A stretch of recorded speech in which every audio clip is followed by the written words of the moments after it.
I'm now going to welcome our next speaker. Her name is Katie Nelson.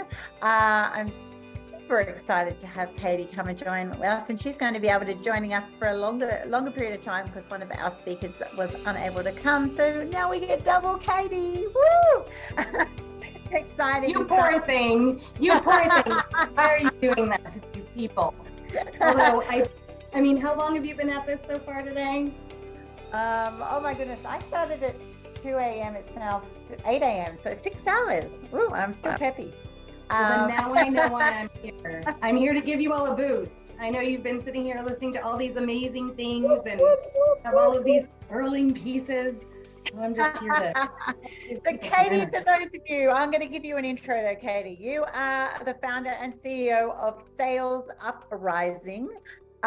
She is a 3-time business owner committed to bringing the fun back into sales. Why not make sales fun? Oh my goodness, she is going to make you do that. And that is a joy because a lot of people love their business and then go, oh, I hate the salesy part, but she loves it. She's on a mission to change the current statistics that 90% of businesses do not reach their sales goals. 90%. Katie is a speaker, a consultant, a business coach with 30 years of sales experience and over $150 million sold in products and services. She is the queen of sales, let's put it that way. She knows how to bring her clients to into the big league. We all want to be in the big league. We're going to learn from her. This is going to be a masterclass. Katie's worked with hundreds of entrepreneurs to help them transform their companies from ideas into thriving, profit-making businesses. And that's what we want to do. We want to just go from, oh my goodness, I've got an idea, I've got a dream, I've got a vision, to go, you know what? You can friggin' do that. You can make it happen. How about you just, let's just, put some plans in place and change your mindset and learn some skills, make it all happen. I get across all the speakers we've already heard, at least 10 speakers already have just given us so much breadth of knowledge and experience. And I know you are going to absolutely love Katie. So over to you, Katie. I'm just going to let you take the stage. Well, if nothing else, I'm really happy to give you a break, Annie. So the thing that I know about the group that you've put together, because I heard bits, right? So I listened to Jane. I hopped in earlier. My friend Deb Drummond spoke, right? I know Alona. And one of the things that you'd mentioned is that everybody is on their own journey, right? And there are people who are jumping in that are from all sorts of different places in their business. And so what I wanted to do is come in and give everyone kind of like a general framework, because not all of the things that we learn at any given point in time are the exact thing that we need to learn to make our business take off in that moment, right? Alona is a very serious businesswoman. The amount of processes, how you can grow something varies. So I just want to make sure that everyone is set on a path so that they can identify where they are and then do the steps that they need, that all this brilliance that they've gotten from all of these amazing people that you've put together. So we call it, as a matter of fact, let me go ahead and, if with your permission, I would like to put a little file in the chat so that everybody can scoop it up. It's awesome. Just a little note-taking file, but it's also going to have the 10 steps to a bulging bank account that we're going to talk about today. So I want them to be able to have that, if that works for you. Let me see if I can add it through the file thing, right? Yes. Yes. So that's what we're going to talk about. The 10 steps to a bulging bank account, which is, it's easier than you think it's going to be. Today is not the day that we're going to talk about, although I happen to think that selling is fun, every single piece of it.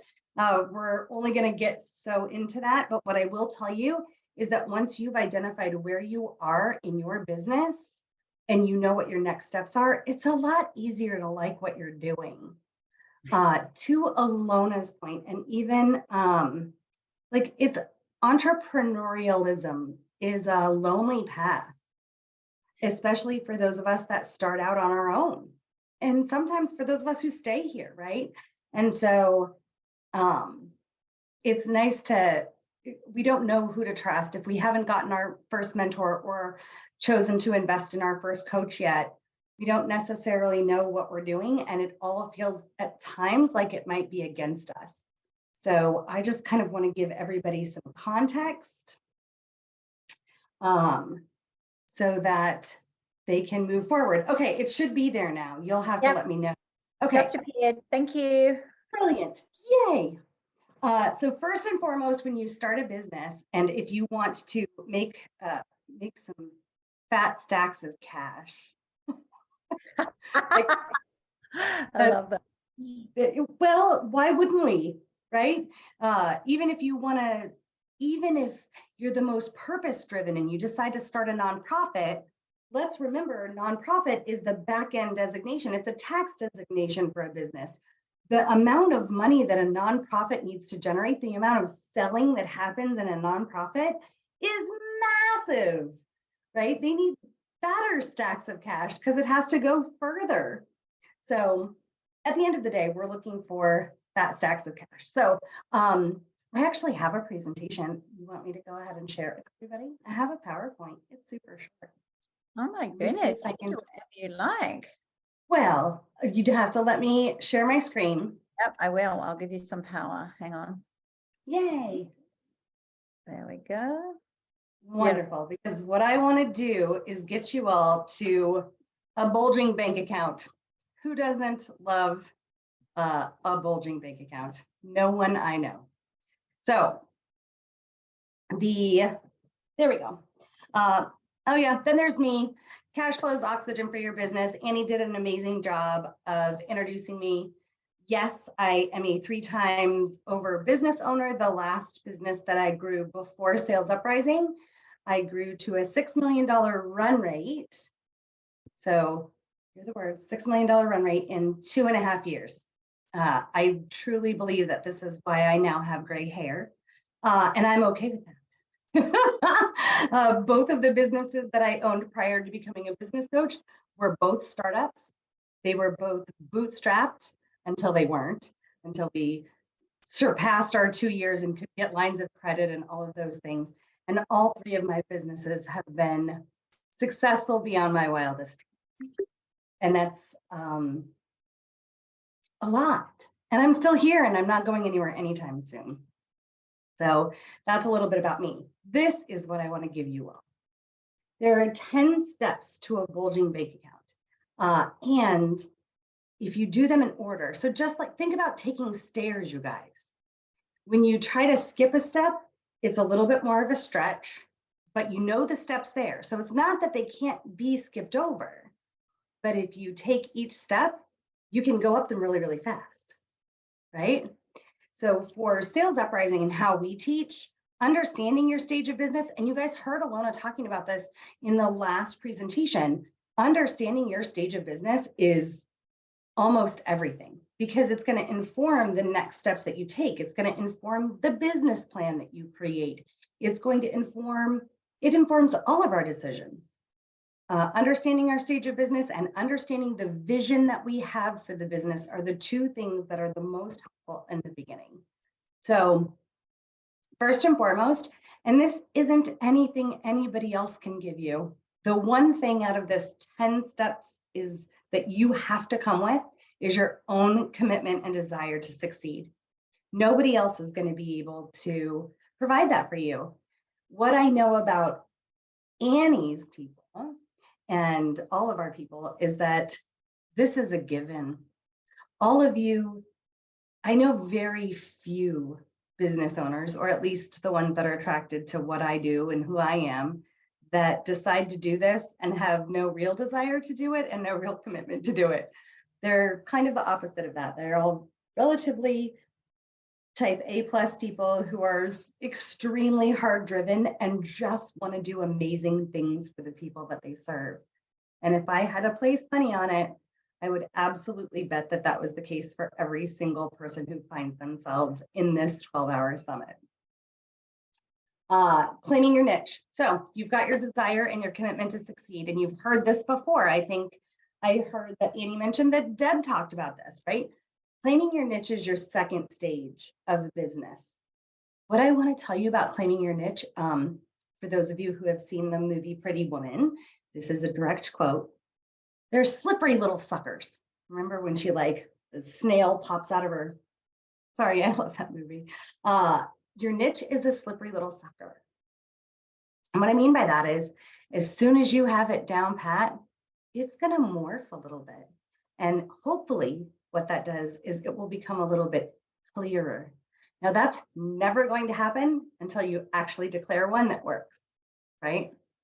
So before I go further, let's talk about the stages so that as I go through these 10 steps, you understand exactly who these steps are for and where they're for. For Sales UpRising, you are a startup business until you generate your first $250,000. That's all of this is in US. Annie, I'll expect you to go ahead and, do calculations on. I have no idea what be anything else. But your first $250,000, your first $250,000, it does not matter that you've been in your business for 5 years. It doesn't matter that you've launched successfully or what you think is successfully.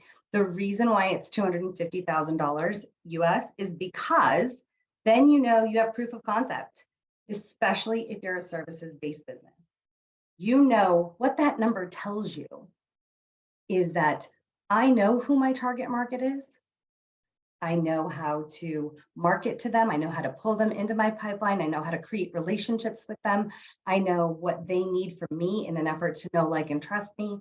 And I can tell you statistics on how long it takes me to make any kind of sale for my business to like an A forecast, right? So if I said my business is going to make $450,000 this year, it's based on statistics that I've collected through the sales cycle of selling to 250K, right? So you're in startup phase until you're in you have $250,000 in your business.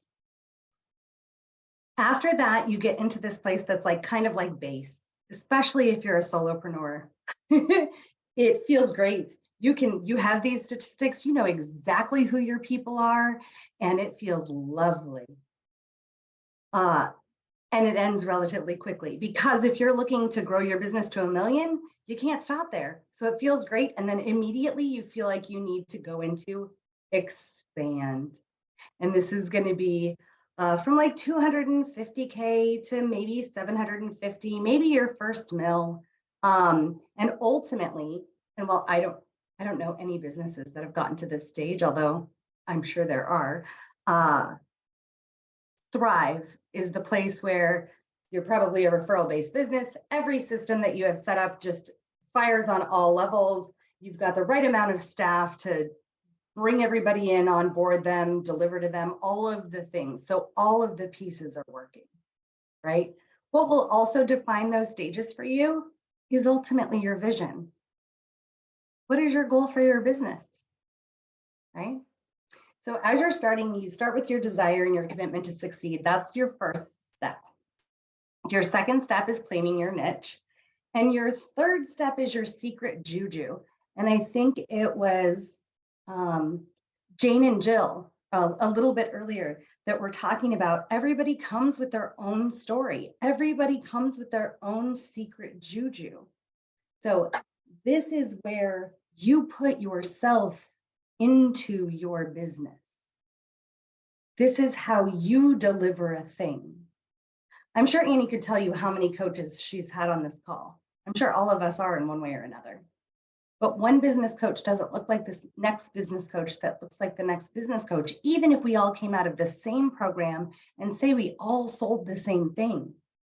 What makes our business different is who presents it to you and how we can communicate to you. Not every coach that you see is the right fit for you, kind of like networking. Not all networking is going to be the right networking for you. Your secret juju and understanding exactly what that is. So to Alona's point, she was talking really about she had to go on a journey to understand herself and who she was going to be in this business. and how she wanted to do it and what tools she wanted to use. Like, what was all of that? So she took a deep dive into her. That's her secret juju. There's a lot there. So you take your niche and your secret juju, and what you create is your magnetic message, right? This is the one that you put out there to everybody. It's the one that you stand at the mountaintop. I call it, you're the lighthouse. So if you think about all of the prospects out in the big wide ocean, you're the lighthouse. And when they see your lighthouse, they're like, yes, that's the beach that I want to be on. That's your magnetic message that you put out there. Until you have your niche, your secret juju, and your magnetic message, you're not going to be able to get to the highest levels of the vision that you see for your business. But as long as you take the steps to create them, you will be able to get there. You just have to decide. You can't get it wrong, you guys. It's your business. You're the CEO. You can't get it wrong. Now, there's going to be some things in play for you that may require some urgency. If you're like me and you were a bootstrapped business, cash provides urgency or the lack of it, right? Katie, I need to figure this out before I run out of cash. Brilliant. Love that. Use that as motivation. Let's pick your niche and get started. All right. So there's 1 through 4. 5. You have your magnetic marketing message. You better be standing on that mountain and shining your light everywhere to attract your clients, right? What's not going to win you, and you could do this. Alona just talked about the amount of success she's received doing this online, right? If your target market or your niche is local, you better be getting in front of the local people. Are they all on Facebook? Like, where are you people hanging out? Go stand on your mountain. Go stand on your mountain and shine, shine, shine to attract those clients. Now, 6 and 7 are a couple of my favorites. There's money-making methods and there's money-making models. So each one of us has to come to the decision about what kind of business model we're going to grow our business on. And kind of like our niche, we may take a couple of different twists and turns. All of that is okay. It's kind of like a set it and forget it thing. When you start your business, decide, I'm a service-based business. This is how I'm going to deliver my product. Or I'm a product-based business. This is how it all gets to everybody. It's kind of a given when we start, potentially. But there's a whole ton of different ways that we can make money, right? You can make money off of your own services. Once you've gotten it down pat and you know what all of that looks like, you have the ability to invite people in to be an affiliate for you. That makes you money. You understand that, right? When you create affiliate relationships with other people, they're whole other human marketing efforts for you. That's a money-making method. You can, other ways that you'll hear this are, I do VIP days, I do retreats, I sell hours, or I'm on a retainer. All of those are different ways to make money. Now, once you've tried your hand at that, the reason why money-making methods is first, there we go. Why money-making methods is first is because you need that down pat before you can really decide on your next model. So your model is going to be like done for you, train the trainer, right? These are the things that you set in place to build your wealth. Attracting clients, absolutely. And sometimes you never really need to get to money-making models, but I will tell you it's really, really fun. As a business coach, this would be where I would have a conversation with you about, fantastic, you've done this, you have a great following. What about the potential of licensing your product? What would that potentially look like for you? It's a whole other way to make money off of the exact same thing that you're doing right now. But you have to have the success of your money-making methods and all of the clients that you've brought on. All right. Who's here? Annie, give me a thumbs up. I know you're about to put that in your face, but All this making sense? A thumbs up is fine. You don't have to unmute, just keep eating. Okay, just want to make sure. So that is 5, 6, and 7, I think. 8, 9, and 10, right here. Here's the thing. If you guys start your business and you hire your dream team, is it really going to be your dream team? Do you even really know what you have an idea? Katie, I believe that I'm going to need a person to implement. I'm going to need an assistant because I'm going to have a lot of things going on, and I'm going to need a marketing person. Maybe you need all of that. But is it going to be your dream team? Probably not, because you still don't have the answers for them. You may not even know what your target market is. So this is what I mean by taking your steps out of order. You'd probably end up firing all of those people and just hiring again once you end up getting more clients. So step number 8, implement expansion techniques. Now that you have gone through steps 1 through 7, you know what works for your business. If somebody said A plus B equals C, you would be able to give them A and B and C.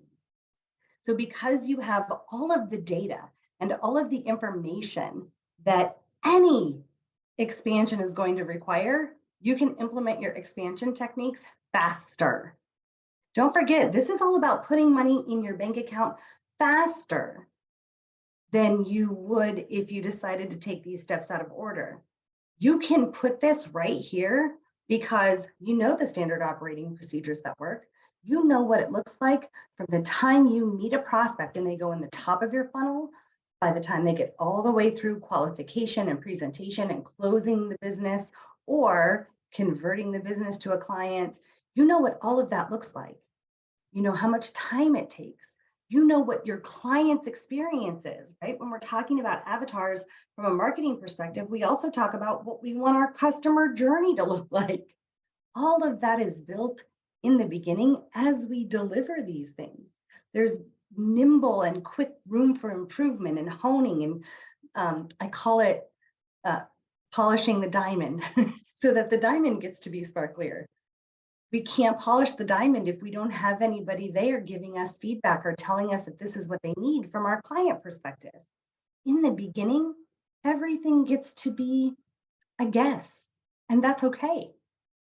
But once we've got it down, we can implement expansion techniques so that we can grow even bigger, faster.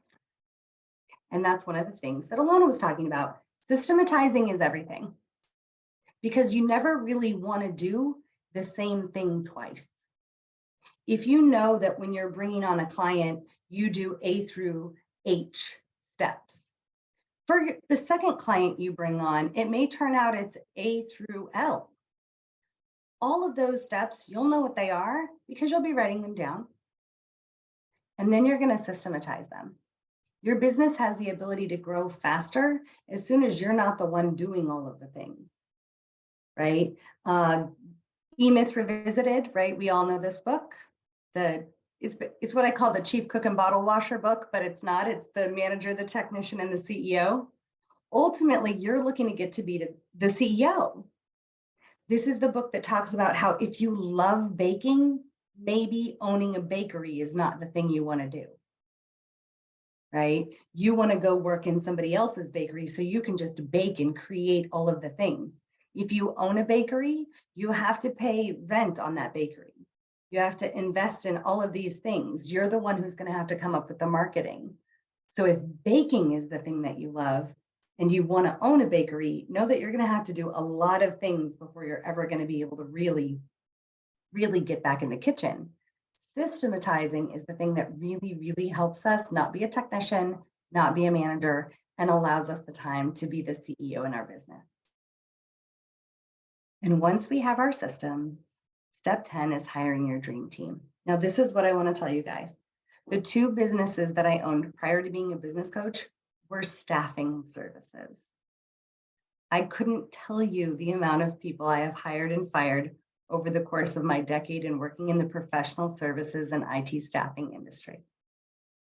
I've worked on government contracts as a prime contractor, a subcontractor, and as a staffing company for risk management just to fill up a firm. I know a lot about hiring and it is expensive, especially if we get it wrong. So I really would caution you to put it too early because it'll set you back. I bet every single person on this call, oh my gosh, has a story about how they hired someone and it was a risk that they took, but they were so happy to take it. And if it didn't work out, how far it set them back in like even the creation of their systems.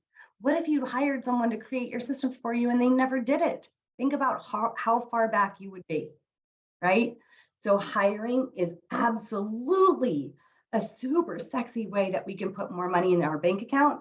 But if we do it on the wrong step, it's also this horrible thing that has the ability to drain it.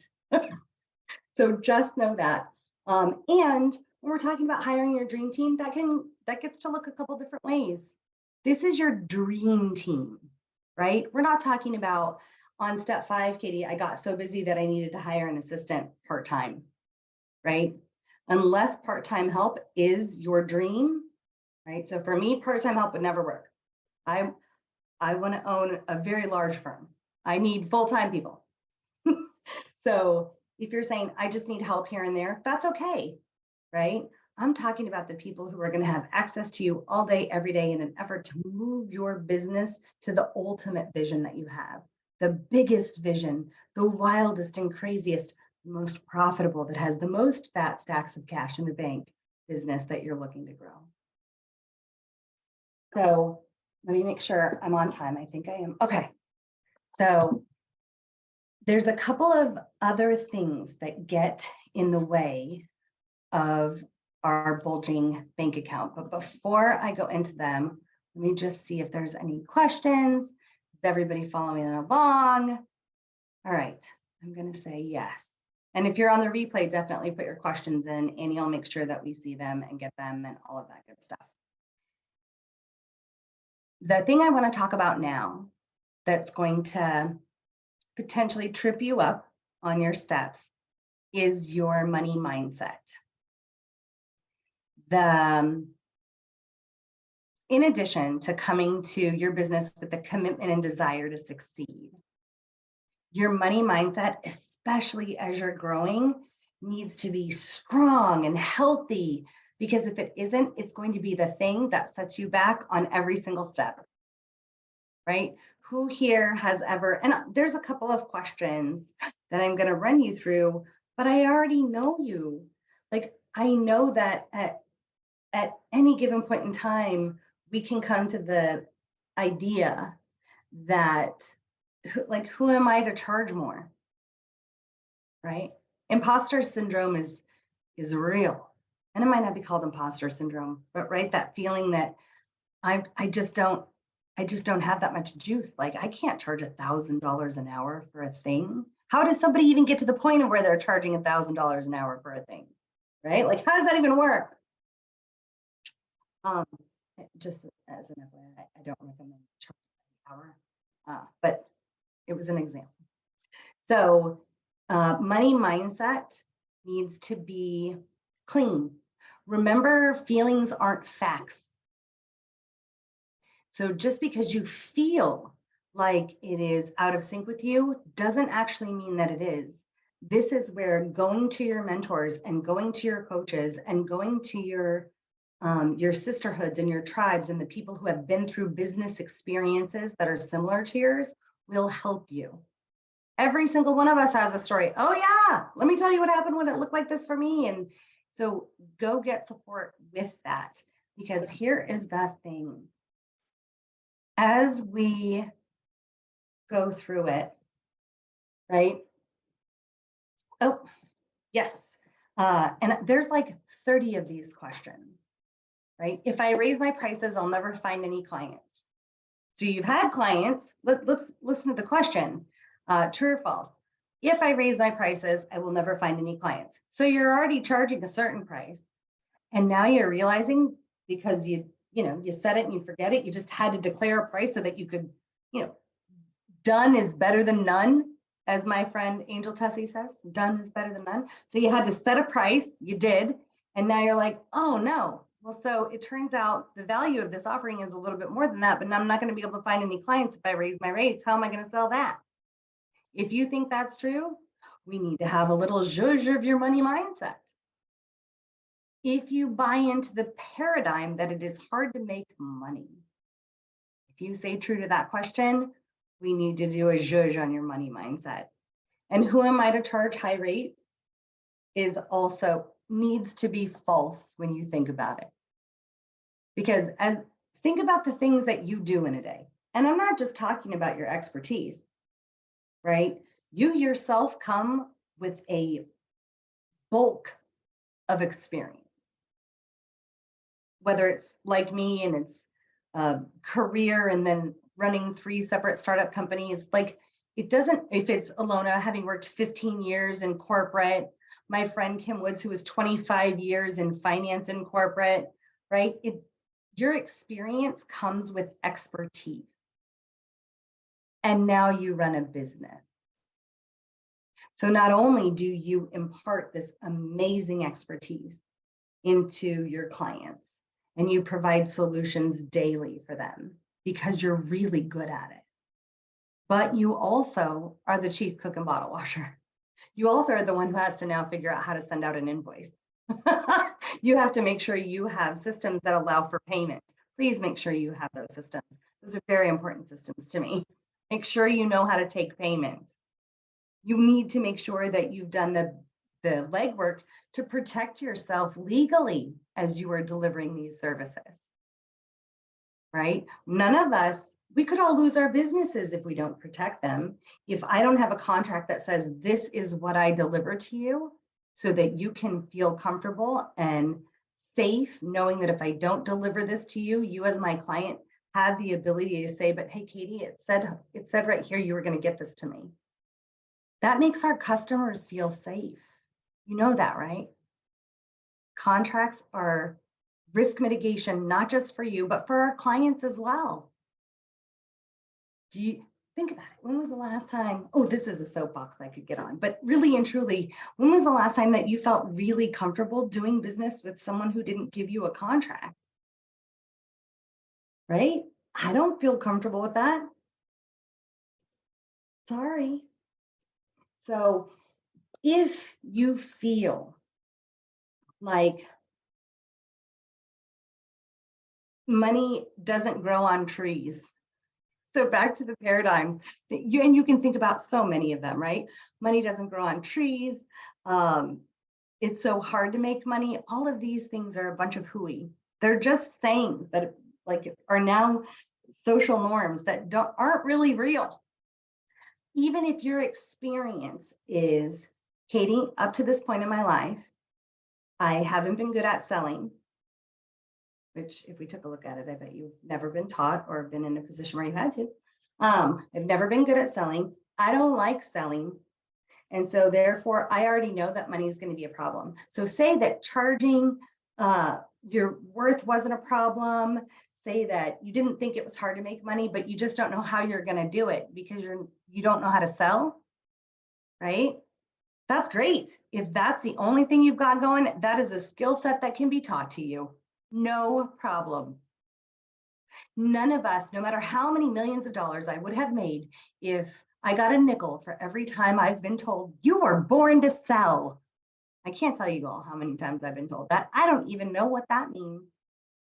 As far as I can tell, that means that I walk around with a smile and I'll talk to anybody. That's all I can figure. Because I don't spend my days selling to people. So I don't know why people think that, other than maybe the name of my company, Sales UpRising. And the truth of the matter is that for me, sales is a love language.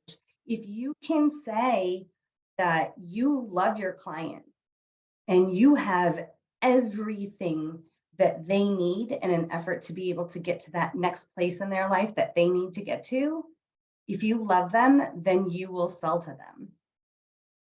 Because they're not just going to hop in your pocket. They don't know enough about you, right? Especially if you sell large, high ticket items. You need to love them enough to get over your own fear and uncomfortability and maybe your lack of skills. You need to choose to invest in overcoming that so that you can actually provide them with that solution. I know that was heavy, huh? Do you have any questions, Annie? I see you taking notes. What's going on?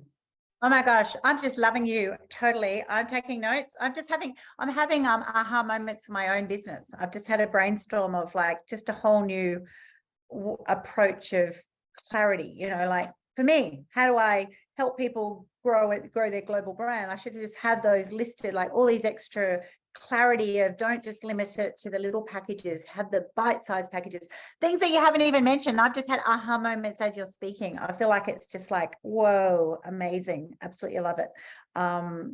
Yeah, I hope everyone else is just like going, what the hell? This is just so great. I'm absolutely loving every little minute of it. And you've allowed me to have a loo break and a coffee and a bit of toast. So I believe that's my whole job here, girl. That's my job. What does my day get any better? Having you come on at 8 o'clock on my Sydney morning. It's like, Katie, you're just blowing my brain. I absolutely love it. Look, and here's the thing. So if I can just indulge in a minute. So one, the book Sales is the Love Language will be coming out.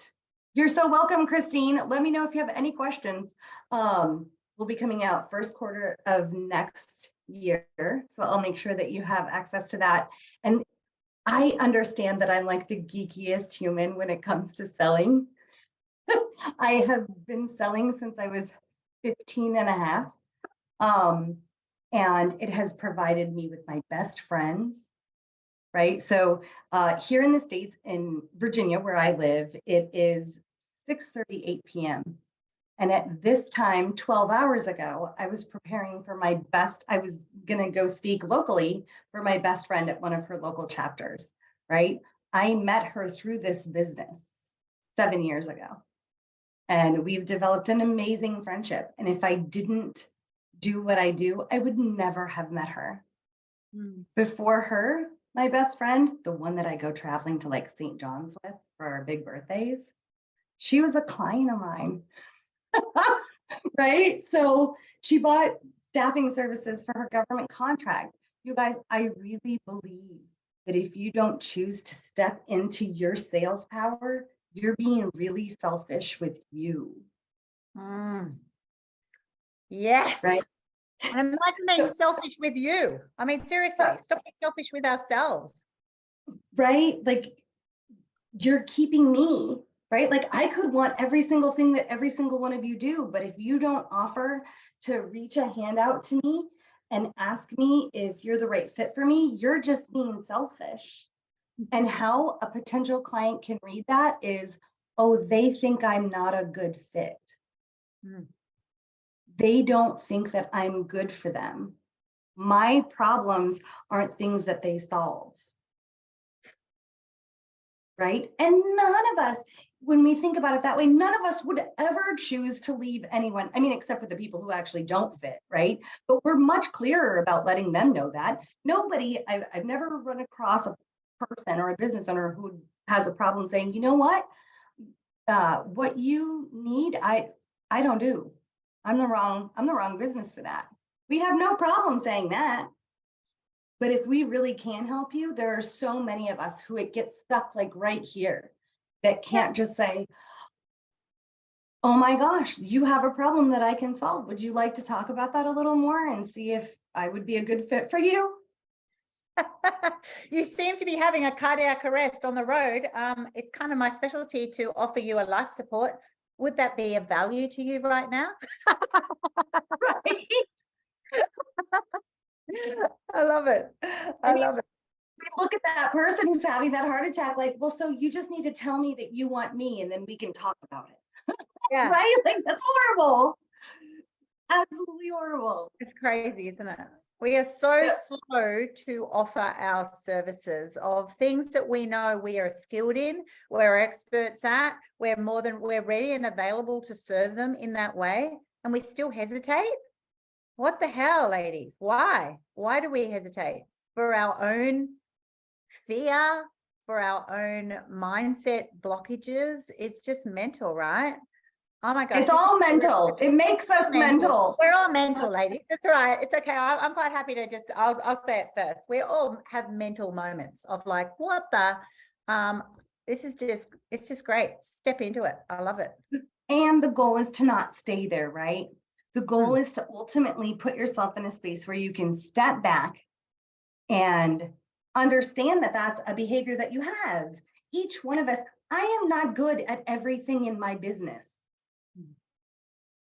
I am okay with that. Right? The reason why I am the visionary for my business is because I know that about myself. So while at any given point in time when I was growing the business, I had to do those things, I always knew that if I did it right, somebody else would be hired to do them better. Yeah. I am not attached to the ego of not being the one. Right? And so here's the other thing. I want to talk about rejection really quick, because that's the other thing that seems to be so attached to sales. Oh, but Katie, I don't want to be rejected. Or what if they reject me? Ladies, you're all badasses. Can I say that? This isn't TV. Okay. So are you really going to break if somebody says no? How many times up until you started a business were you told no in your life? Did if it you're hurt? a parent, many times.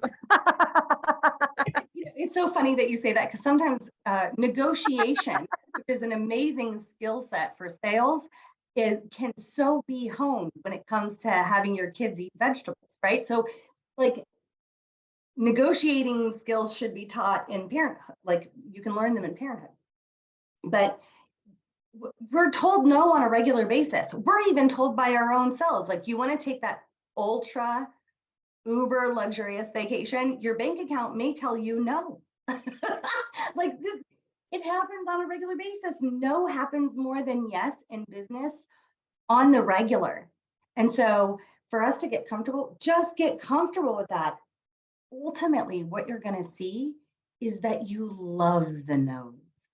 And I know that I've never heard anybody in business who doesn't sell or like selling ever say that. So I understand that if you're not there yet, you're going to be like, Katie, you're full of it. And I understand the thought of saying that. But as you grow into your business through claiming your niche, through understanding your secret juju, as you go up the steps to a bulging bank account, you're going to understand that your time is precious. It's 2 syllables, precious. And you don't have time for BS. There's going to be people who are watching this that are like, oh my gosh, Katie, if I could have just been okay with the no, like early on in my business, I went to coffee with everybody. I talked to everybody. Not, yes, a lioness. Oh, get it, Alona. Exactly like that. Like it's you're young and you're a lion. Yes. Right? Right? You aren't interested in continuing a conversation with someone who is a not right now. You want them to volunteer to get out of your way so you can go get to the person who's like, oh yeah, let's actually do that. Someone else needs me at this moment. I have to be there, not here. No worries. Right? Think about what possibility opens up for you if you can get people to the no faster. Oh my gosh. Gold nugget, Katie. It's true. If we're going pitching, you want to have a lot of no's because it means you've got a lot of volume happening as well. If you've got a whole lot of action happening, you're going to get a lot of no's. Annie, preach. If you don't have the no's, you don't have much activity because it's not likely that everyone's going to be a yes. True. And not likely. Don't lie to the people. It is never going to happen that all of the people are a yes. It's right? Not possible. And if they are all yeses, you are not selling enough. You're underachieving. Yes. Right? You're not asking enough. Out. You haven't gone casting wide enough in your pond because you should preach be it, girl. Preach. And those little ones, you should be just like, sorry, I don't have time for you at the moment. Probably someone else could look after you because I'm just kind of got to rein in this. You know what? I absolutely have something for you here. Here's my QR code to my free opt-in for the exact thing that you're looking for because you're my target market. No problem. Here, just go ahead and scan this, right? And then I'll see you on the other side. I'll follow up with you in 3 weeks. Yeah. I tell you what's awesome, wonderful, also wonderful, I got a bit lost in my own little lips there, is the ability to just not be rushing, no pressure there. Because when you are so in your space, Katie, and you're like going, yeah, I've got that, so busy doing, other people are benefiting from it, you're moving on. The person's kind of like going, oh, they must be the guru. They must be so good because they're not like, so you have to sign now. You know, you're actually so confident in your space and your positioning and the opportunity for them. Yes, you'll circle back and find out how, but not in the exact moment. You can tell the difference. I can anyway. I just go, I watch people and I go, you know what, you can tell that person's like, yeah, if it adds value, and then they're off. And the poor person's like sitting there going, I want to chase them because they're obviously right. So there's a little bit of reverse psychology, right? In anybody who's buying. But we don't want to create that feeling falsely because that's easily read. Humans are amazing BS detectors, right? And for the people who are really tuned into their intuition, if you try to pull that with them, you'll never even get another chance with them, right? So being in a moment, if you are in a place in your business where you are hungry for business, that's okay too. You don't tell them, look, I'm hungry for your business, or maybe you do, right?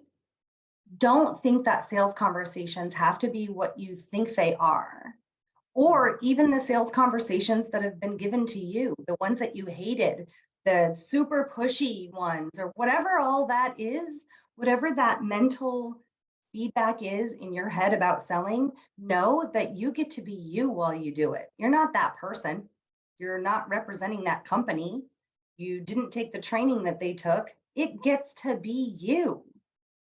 Sales, there are so many things about business that are so awesome. And especially when we're small, when we get to be nimble, like I love being nimble. I love being able to respond quickly. I love the lack of red tape in a business. I will tell you that makes me so excited. Like I get really jazzed up about lack of red tape. Because I've sold contracts that are 28 pages long before you can even deliver a service, right? Like try telling someone, yes, let's do this. Oh, here, can you read this 28-page contract? You're going to need, do you have a law firm? You're going to need to get your lawyers involved. And then eventually you and I can do business, right? So it's nimble is sexy. So to my point earlier, which means you can have a one-page contract, just have a one-page contract. So I'll get so caught up in all of this, Annie. But my point is, when you're starting out on your sales journey, just be open and authentic. You would be, you know what? You and I've had this amazing conversation, Annie, and it sounds like I have some offerings that really may benefit you. You know, I'll be honest, if you didn't hear it in my story before, I started my business 6 months ago. I've got 2 clients I can absolutely refer you to, and they can explain to you my experience. You would be my 3rd client that I would be doing this work for, and I would love that. So does this sound like something that would work for you? There's nothing wrong with saying that. Exactly. When we think about growing our business, we think it's so difficult in the beginning because we feel like we're absolutely experts, but yet for the thing that we just created, there's no expertise, which is not true. You bring all of your years of expertise of a thing or an experience that you're solutioning to someone with you into your business. So in corporations, and when we're talking about creation of resumes, and when we're talking specifically about women and the types of positions that they go for, right, within their corporate lives, it's traditionally a position, they never take chances. Yes, I know I have that skill, that skill, that skill, and that skill. I am absolutely the right person for you. I can do all of that. Versus the guys that go after it, they've done like 2 of the 5 bullets, and then they're like, yep, I'm totally your man, right? I can do all the things all the time, forever and ever and ever. I'm perfect. Oh my God. The truth is that we do the same thing when we start our businesses. We only talk, my business is 6 months old. Fantastic. How many years have you been doing what you've been doing? Bring all that with you. It's yours. You own it. It's a part of your secret juju. It may speak specifically to the niche that you just claimed, right? I had a lovely conversation with a woman who is like, she's a coach for having a happy post-divorce, right? So to help women after they've had a divorce, just find their happiness again. Part of her story is that she had to go do that, right? I've never had a divorce. I told her, I said, I'm so happy to connect with you. And I hope that I never need your services, right? I'm happily going on my 19 and a half years. If I do it right, I'll make it to 20 later this year, but I'm happy to know you. And she's like, Katie, I wouldn't be as good at this, right? If I didn't have my own experience. I can't coach anybody to be happy after a divorce. I've never had one. Right? So she brought all of that with her. We all bring it with us. It's integral. It's part and parcel of the amazingness of our story. So breathe life into it. The more you give yourself space, to your point. So Annie, when you were talking about if you have things coming in the door, you don't feel like you have to chase things so much. That's true. And how a person, especially when they're newer in business or they're just starting to hone their skill set, what I teach my clients is that you're looking to give yourself the biggest bubble, because the more room you have, the more ability you have to be nimble and meet your potential client where they're at. It's not about you. It's not about your uncomfortability. If you live in that space, you will never be able to serve in the way that I know you want to, that you know you want to. So I'm literally, we could talk about this for another hour. Do you know if your 7 o'clock is coming? She's here. But this is just so fantastic. Oh my goodness. Yes, Christine is our next speaker, but this is just so great, Katie. Does anyone else have a question from Katie? Because this is just gold. This is just such a golden hour. You've just made my day, Katie. I'm just loving. I love every speaker. Seriously, I dazzle over every speaker. But this has just been so practical, so helpful, so thought-provoking. So, bringing to the surface those aha moments, taking you out of from listening to actually activating. And I'm hoping you're all doing that, to actually go, oh yeah, what does that mean for me? How can I actually just shift my mindset in a little wee way or a massive way? Or what the hell am I doing? What the hell am I thinking that for? And also I love that way of, I tell with my clients, I go, now that's the way you have thought, but now moving forward, you start getting yourself those phrases. I used to think that, but now I don't. Now I have the ability today, right now, to actually start shifting that thinking, to actually challenge it and write down all the freaking reasons why it's just stupid and it's holding you back. And Katie's just expressed so many things so clearly. Oh my gosh, it's just, I just can't wait for all this abundance to start pouring in, ladies. Go for it. Look, I love it, Annie. So one of the things you just talked about was changing your perspective. I give a talk, and I don't give it very often because it's a very special talk to me. And it's called the Kaleidoscope Conversation. So you guys remember kaleidoscopes, right? Yeah. In the first year of my business, I used to give away little tiny plastic kaleidoscopes that looked so cheap. So I can't even bother to do it anymore. But I love those things. So a kaleidoscope has all these little pretty things in it.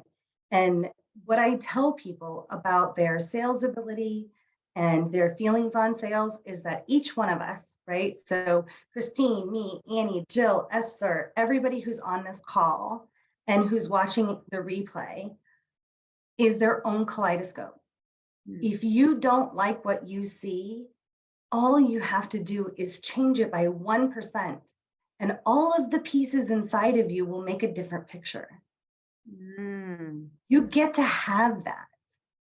You're your own kaleidoscope. So Jill, just really quick, because I know you're shifting from academia into being a business owner, I'm going to tell you that, again, I have a lot of best friends, but one of them is named Sharon Washington, and she is a tenured professor at Trinity University. And she a marketing company, Okay. and is in a lifestyle brand, right? So Mhm. academia is very specific. Ugh. It's so hierarchical. It's so hierarchical Yes, and the and beauty of patriarchal. where, yes, and the beauty Yeah. of where you're transitioning to, you don't have any of that on you. Zero. Like, Yeah. literally, it's like wings. Mm. Yeah. You Yeah. get to fly as high and as far away from that as you want, Mm-hmm. right? Definitely. So, yeah. congratulations. Thank you. I really appreciate you saying that. So you're the first person who's said that to me. Other people have been like, "You're effed." Like, sorry, but yeah. And it's like, oh, geez. But those people are also in academia, and And when they love it there. And they love their four walls of their office and their some do, bookshelves. but when you see their faces at the end of the day, and my God, what they're wearing. I'm going into the fashion area, so but yeah, they called me Dr. Sparkles as my nickname. So Sounds like the greatest name of a business ever. I yeah, think I would buy things like oh, that seems really? right up my brand. Okay. Like those are Yes. little like Swarovski Oh, crystals. like, yes, glasses. yeah, like we have that in common. But that's really encouraging for me to hear from you, and I really appreciate that, because it's like I have these, it's like, how do you transition from having a PhD? But you know what? It's like I had basically 90 people working, and managing. So if you think about it, and grading and bringing them up, because Look I at was that. You had a teaching whole public dream speaking. team. You had a whole dream team working for you that you were managing. Yes. Yes. And this So is those are this is something that I skills. just heard you say. So not to cut you off, but what you just No. said is, so to transition from my PhD, why would you ever do that? It's still yours, right? Like you still have it. It goes with you. It doesn't stay with the university. Mhm. Yeah. 100%. You're You're gonna- elevating. You're elevating. You're saying I'm Yeah. above this. I am actually better than that. I have it as a framework. I have the experience, the base, and now, thank God, I get to use it in all these other ways. It's like you are more than a blessing than everyone else sitting there back in their offices, because that wasn't. I'm Dr. Sparkle's PhD. Yeah. I love it. You're the branding. That's my Instagram, baby. That's it. Dr. Sparkle. Dr. Sparkles. I love it. It was my nickname. And she's this best-selling author in my PhD cohort. And she has been struggling just to get tenure for over 10 years. And she still doesn't have it. And she, from what I know of academia, tenure is a sales job. You have to sell yourself to be a tenured professor. But Jill, I'm sorry to cut you off, but I know that I'm going to run over time. Please, I'm so sorry. So sorry. Yeah. No, I just wanted to give that to you because I know that academia. You're welcome. That means a lot. Thank you. So we're going to watch you rise, sweetheart. I want to actually I feel like you're just a butterfly just about to go, woo, like seriously. I love it when you're on the cusp of a journey, just like seriously, just ready to just launch and go crazy. And that's where if you are so uncomfortable where you are, you need to actually get out of the environment. You can't get well in an environment that's actually making you sick, an environment that's not supporting you and nurturing your soul, even if it has served you well to a period of time.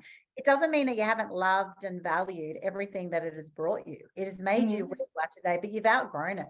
You've actually got other skills and attributes and other challenges even for yourself that you're needing to. I'd rather teach for free. I love it.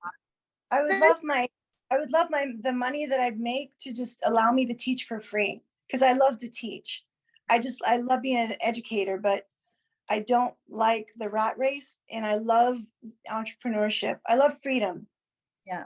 Jill, I don't have a PhD, and I teach my clients every day. Oh, well, you're very intelligent and you're very smart. And it took me 11 years to get my PhD. And God bless you. That's tenacity at its finest. You're going to do great as a business owner. Hold on to that. Thank you. Thank you so much. God, I love you. Thank you, Katie. You're lovely. Oh my God. Well, it's all Annie's fault that I'm even. Round of applause for Katie. Oh my Annie. And for Jill, thank you for your active contributions, Jill. I absolutely love engaging conversations. Absolutely. So wonderful, so valuable. And I seriously, I can't wait for the next summit to hear the next installment, because that's what we want. We want to be growing. We want to be shifting. You know, if you're not going forward, you are going backwards in a current environment, in any global environment, and even for yourself. It's so exciting. It is exciting. So it can feel fearful. It can feel unknown. You can turn that then energy into, oh my gosh, how exciting, and make it your superpower. Seriously, it is just biggest joy watching someone launch in a whole new space. And the great thing is you actually have a tribe of people. Like, you've got everyone here now. I know you've got bigger, broader communities. You have so many people who are going to fangirl you on your way to you know, your future success in this space, and a lot of it, even the journey for yourself. That's right. It sounds like it's not the money motivation. By the way, you will charge for your services. Yes, that's do another conversation. I don't like getting an allowance from my husband. That sucks. Also a great motivator. Also a great motivator, right? So when we talk about like bootstrapping a business and running out of cash, having to take an allowance is also a great motivator for success. Oh gosh, yes. And the fact that you mentioned freedom, I bet freedom's one of your top 3 values. And for you to have freedom, it means that you have to have the autonomous power to have choice, right? Freedom is with your choice to be able to have your money, the way you spend it, the way you live your life, your own challenges, which doesn't mean that you're not loving the relationship. It just means that you don't have freedom if you're not financially independent. I don't want somebody else controlling that. So that's really Anyway, awesome. Thank you so much, ladies, for your contributions.